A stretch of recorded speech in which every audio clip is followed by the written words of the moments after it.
Capacitance of a conductor. Capacitance का meaning क्या होता है? एक्चुअली ये एबिलिटी होती है किसी भी कंडक्टर के चार्ज को होल्ड करने की। जितने भी कंडक्टर होते हैं वो अपनी एबिलिटी के हिसाब से चार्ज को कंटेन करते हैं। अब यहाँ पे ध्यान से देखना, सपोज हमारे पास कोई कंडक्टर है, हमने इसको क्यू चार्ज दिया। हमें पता है अगर हमने इसको चार्ज प्रोवाइड करा तो ड्यू टू चार्ज इसका पोटेंशियल इंक्रीज करेगा, क्योंकि पोटेंशियल का फॉर्मूला क्या होता है? के क्यू बाई आर। तो यहां देख सकते हो Q is directly proportional to V। जितना Q दोगे उतनी पोटेंशियल इंक्रीज होगी। इसको इक्वल टू में कन्वर्ट करा, एक कांस्टेंट लगाया और इस कांस्टेंट का नाम है कैपेसिटेंस। तो यहां से फॉर्मूला बन रहा है Q is equal to CV और कैपेसिटेंस कैलकुलेट करा तो Q बाई V। जब हमसे पेपर में ये पूछा जाता है कैपेसिटेंस किन फैक्टर पे डिपेंड करता है, तो कभी भी इसको देख के आंसर नहीं करना है, ठीक है? कैपेसिटेंस ना चार्ज पे डिपेंड करता है ना पोटेंशियल पे डिपेंड करता है। कैपेसिटेंस डिपेंड करता है इन फैक्टर्स पे। पहला फैक्टर है size and shape of the conductor, second है nature of the surrounding medium, and third one is presence of other conductors in its neighbourhood. अब एक एक करके मैं इसकी मीनिंग एक्सप्लेन करूंगा आगे एग्जांपल लेके। ऐसा यूनिट देखते हैं। ऐसा यूनिट कैपेसिटेंस का होगा Q बाई V। Q को मेजर करते हैं कूलम्स के टर्म्स में, V को वोल्ट के टर्म्स में, कूलम पर वोल्ट। इसको हमने एक नेम दिया है, इसको हम बोलते हैं फैराड। न्यूमेरिकल पर्पस के लिए ये सारी यूनिट्स है। जैसे 1 मिली फैराड मीनिंग हुआ 10⁻³ into 10⁻³ farad. 1 micro farad conversion unit पता है 10⁻⁻6 फैराड। 1 pico farad 10⁻12 farad. इसको आप नोट डाउन करो।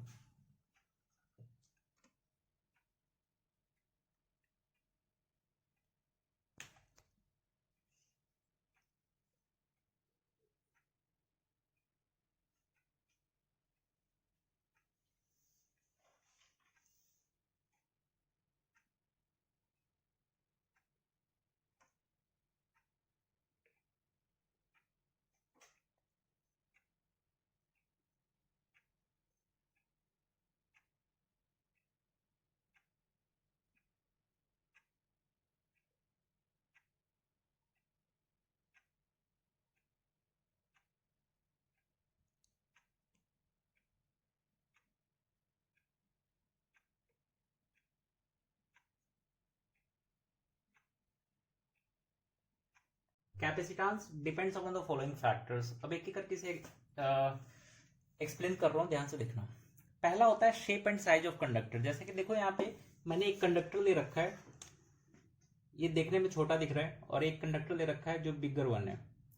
अब ऑब्वियस केस है, अगर मैं इसको चार्ज सप्लाई करूं और इसको चार्ज सप्लाई करूं तो मोर चार्ज ये कंटेन करेगा क्योंकि इसके पास लार्ज सरफेस एरिया है।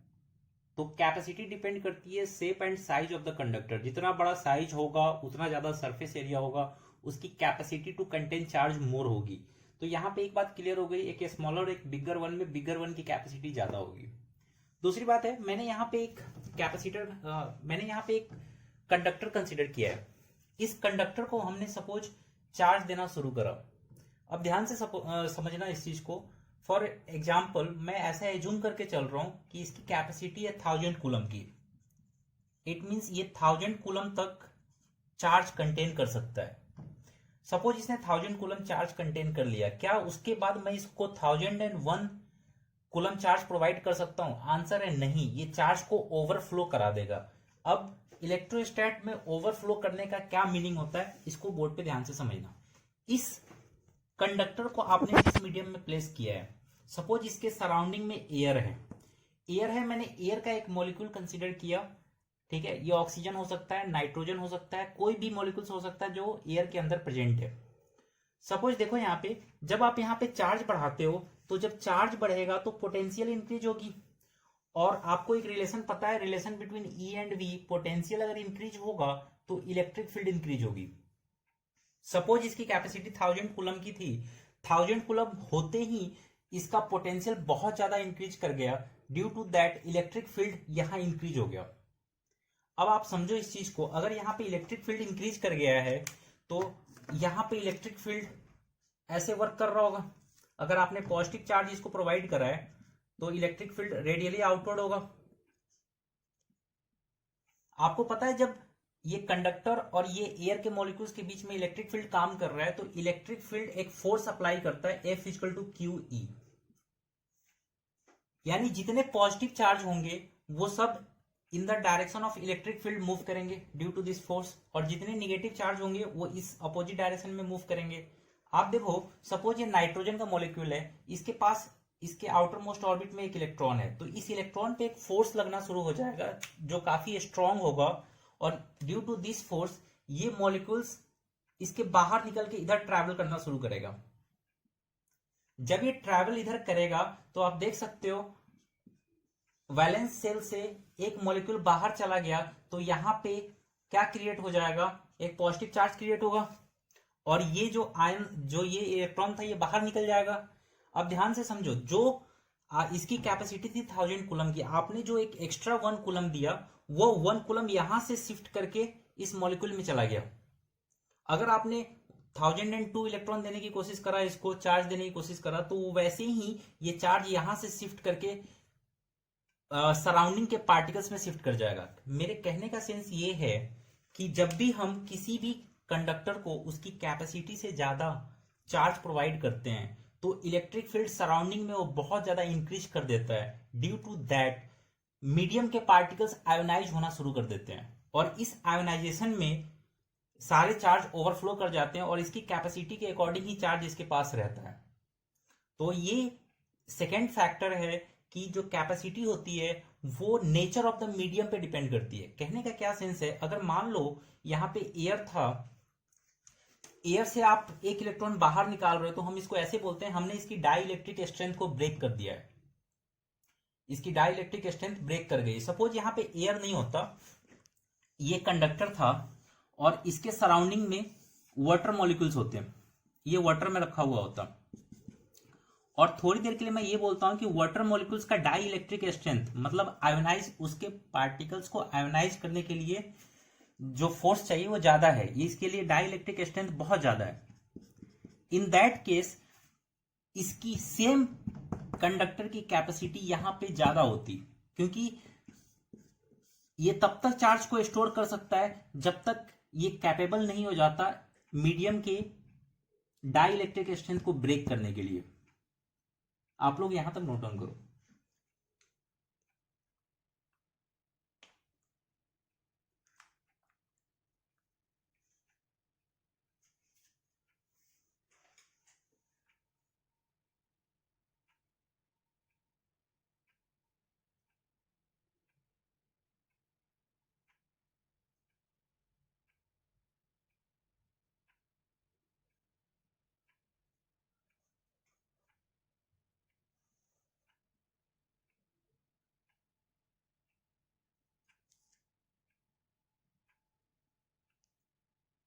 कैपेसिटर, कैपेसिटर एक डिवाइस होती है जिसका यूज करते हैं हम लोग चार्ज को स्टोर करने के लिए।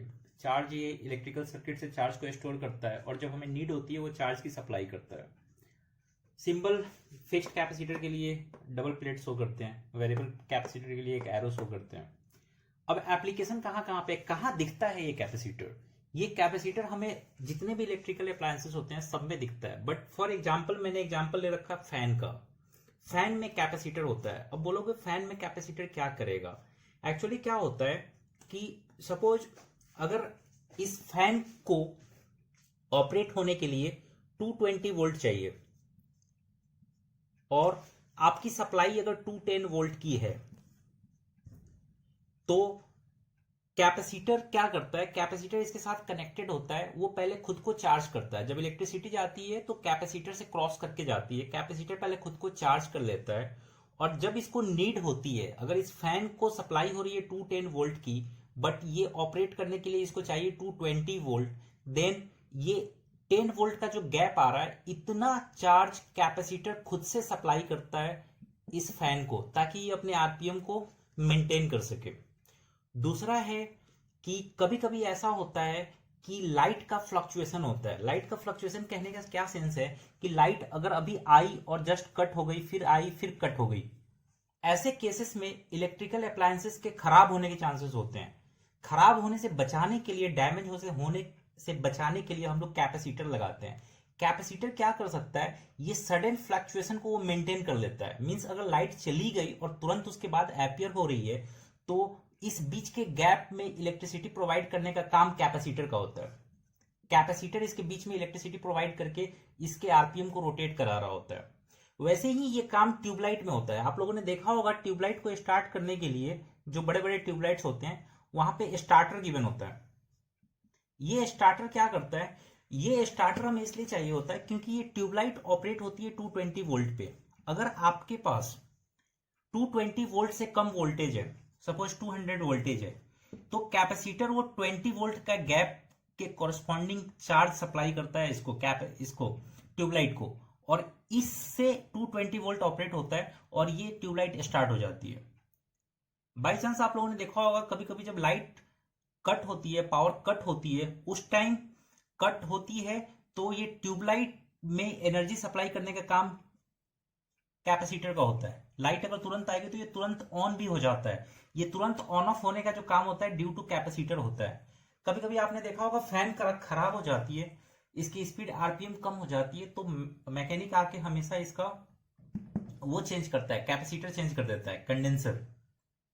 वैसे ही ये कैपेसिटर जो है हर डिवाइस में लगी होती है, जितनी भी इलेक्ट्रॉनिक डिवाइस होती है उन सब में ये लगा होता है, क्योंकि इसका पर्पस ये है कि अगर लाइट 220 वोल्ट लाइट से अगर आ रही है तो ये उस टाइम ऑपरेट नहीं होता, ये उस टाइम खुद को चार्ज करके न्यूट्रल पड़ा होता है। लेकिन जब भी वोल्टेज कम होता है तो उतना चार्ज ये खुद से सप्लाई करता है, कैपेसिटर उतना चार्ज खुद से सप्लाई करता है, फिर वो डिस्चार्ज हो जाता है और जब टाइम होता है तो वो फिर से चार्ज हो जाता है। अब आप लोग ये सोच रहे होंगे कि इसका काम जो है कैपेसिटर का चार्ज होने का और डिस्चार्ज होने का है, तो क्यों ना इसकी जगह पे बैटरी लगा दें। तो बैटरी में और कैपेसिटर में डिफरेंस होता है। बैटरी, अगर मैं बैटरी की बात करूं और एक तरफ कैपेसिटर की बात करूं, तो चार्जिंग के लिए ये मोर टाइम कंज्यूम करता है, इसको मोर टाइम लगता है बैटरी को, और कैपेसिटर को लेस टाइम लगता है। इसीलिए हम लोग बैटरी यूज नहीं करते, हम लोग कैपेसिटर यूज करते हैं। दूसरी बात है, कैपेसिटर जो है ये इसको चार्ज करना आसान है, ये आसानी से जितने चार्ज की नीड होती है उतना चार्ज सप्लाई भी करता है। इसको आप लोग नोट डाउन कर लो।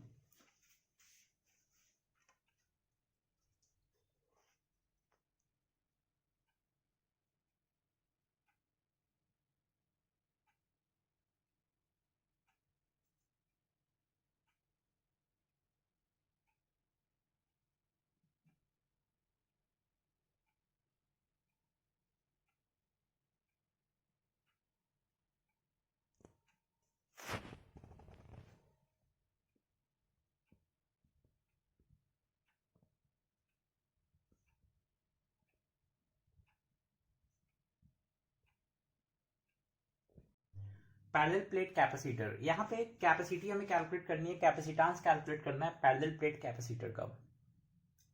देखो पैरेलल प्लेट कैपेसिटर में क्या होता है, हमारे पास दो प्लेट्स होती हैं, एक को हम पॉजिटिव चार्ज देते हैं, दूसरे को निगेटिव चार्ज देते हैं, तो ये चार्ज को स्टोर कर लेगा। इसको हम लोग शॉर्ट में ऐसे शो करते हैं, दो लाइन शो कर दिया दोनों प्लेट्स के लिए, और ये हुआ। अब देखो यहाँ पे सिंस इसको पॉजिटिव चार्ज दे रखा है, तो हमें पता है पॉजिटिव की वजह से इलेक्ट्रिक फील्ड रेडियली आउटवर्ड होता है, निगेटिव की वजह से रेडियली इनवर्ड होता है, तो इस रीजन में इलेक्ट्रिक फील्ड ऐसे काम कर रहा होगा। ठीक है, ड्यू टू प्लेन शीट जो इलेक्ट्रिक फील्ड होता है सिग्मा अपॉन 2 एप्सिलॉन नॉट होता है। ये पॉजिटिव चार्ज की वजह से sigma upon 2 epsilon not, negative charge की वजह से sigma upon 2 epsilon not, total electric field बन रहा है सिग्मा अपॉन एप्सिलॉन नॉट। अब देखो अगर आपको कभी भी कैपेसिटेंस कैलकुलेट करना है तो कैपेसिटेंस का फॉर्मूला होता है Q बाई V। हम हमेशा पहले V कैलकुलेट करते हैं, और V कैलकुलेट करने के लिए हम ये रिलेशन यूज करते हैं dV is equal to minus E dot D R. Minus यहाँ डायरेक्शन के को इंडिकेट करता है, हम माइनस को नहीं लेंगे, मैग्नीट्यूड चेक करेंगे। देखो यहाँ पे इन दोनों के बीच में पोटेंशियल हमने लिया V, तो dV का रोल, dV में V पुट करा। दूसरी बात है इलेक्ट्रिक फील्ड और ये दोनों के बीच की डिस्टेंस कितनी है d, तो ed।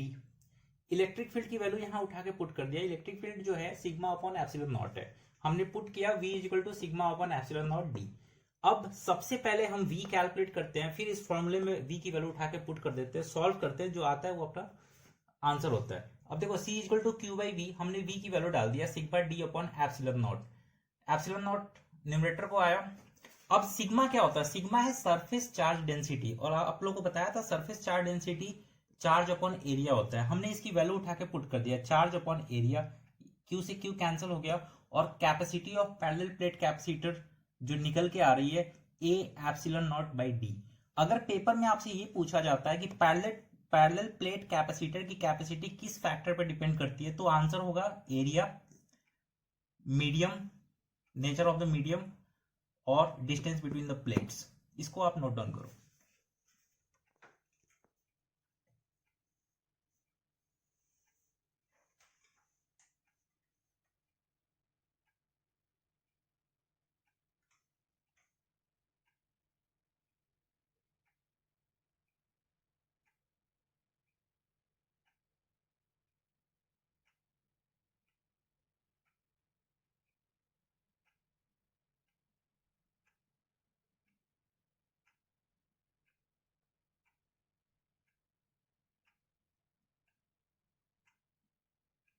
अभी हमें कैलकुलेट करना है capacitance of A spherical capacitor. मैंने बताया था जब भी हमें कैपेसिटेंस कैलकुलेट करना होता है सबसे पहले हम पोटेंशियल कैलकुलेट करते हैं। हमें पता है कि अगर हमारे पास कोई स्फेरिकल कैपेसिटर है और उसको हमने पॉजिटिव चार्ज दे रखा है, तो ये सारे चार्ज इसके सरफेस पे लाई करेंगे, और इसके सरफेस पे जो पोटेंशियल होता है वो होता है के क्यू बाई आर। क्यू की वैल्यू मैंने पुट कर दिया है 1/4πε0r। तो हमें पता है इसके सरफेस पे कितना पोटेंशियल है। ये पोटेंशियल की वैल्यू हम इक्वेशन 1 में पुट कर देंगे, C is equal to Q by V, V की वैल्यू पुट करा q/4πε0r। इसको सॉल्व करने पे कैपेसिटेंस कैलकुलेट हुआ 4πε0r। It means spherical capacitor का कैपेसिटेंस 4πε0r होता है। वो इसके रेडियस पे डिपेंड करता है, रेडियस जितना बड़ा होगा कैपेसिटेंस उतना ही ज्यादा होगा। We can say that C और R के बीच ये रिलेशन एग्जिस्ट करेगा। इसे नोट डाउन कर दो।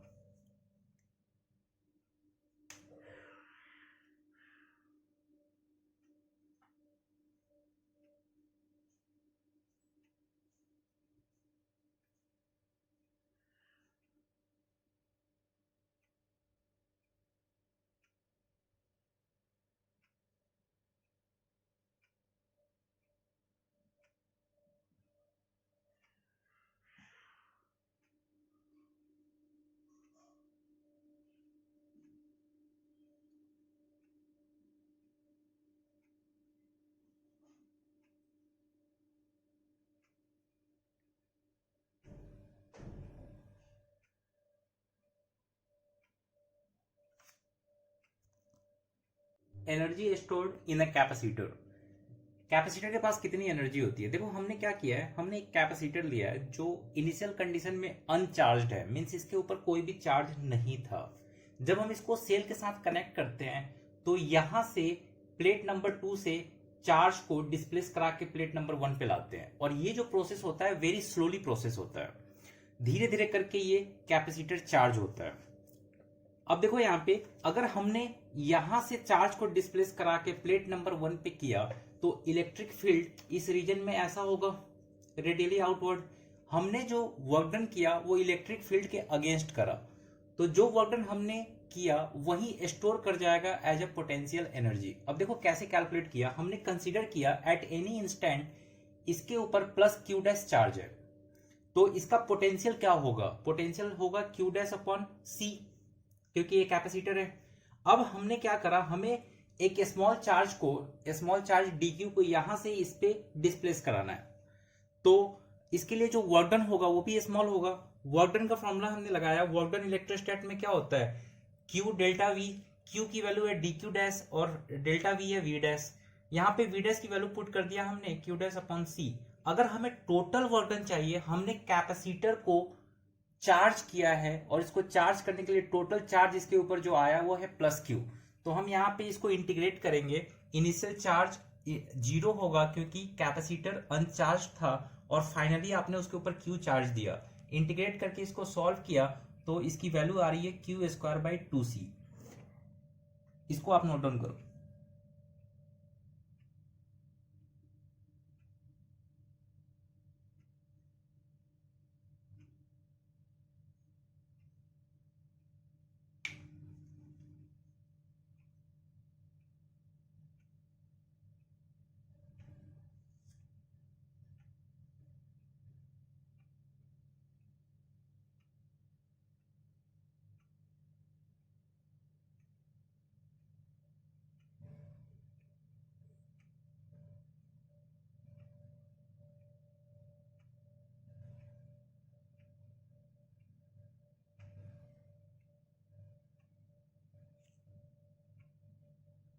ये जो वर्क डन हुआ क्यू स्क्वायर बाई टू सी, यही वर्क डन इलेक्ट्रोस्टैट में एज ए एनर्जी स्टोर हो जाएगा।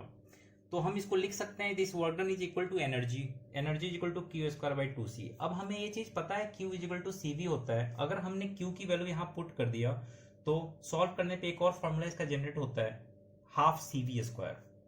अगर यहाँ पे हमने सी की वैल्यू पुट कर दिया क्यू बाई वी, तो एक और फॉर्मूला बनेगा half Q V. It means हमारे पास टोटल एनर्जी के 3 फॉर्मूले हैं जो आप लोगों को याद होना चाहिए, Q square by two C, half C V square and half Q V. According to situation हमें इन तीनों में से कोई एक यूज करके प्रॉब्लम सॉल्व करना होता है। इसको आप लोग नोट डाउन करो।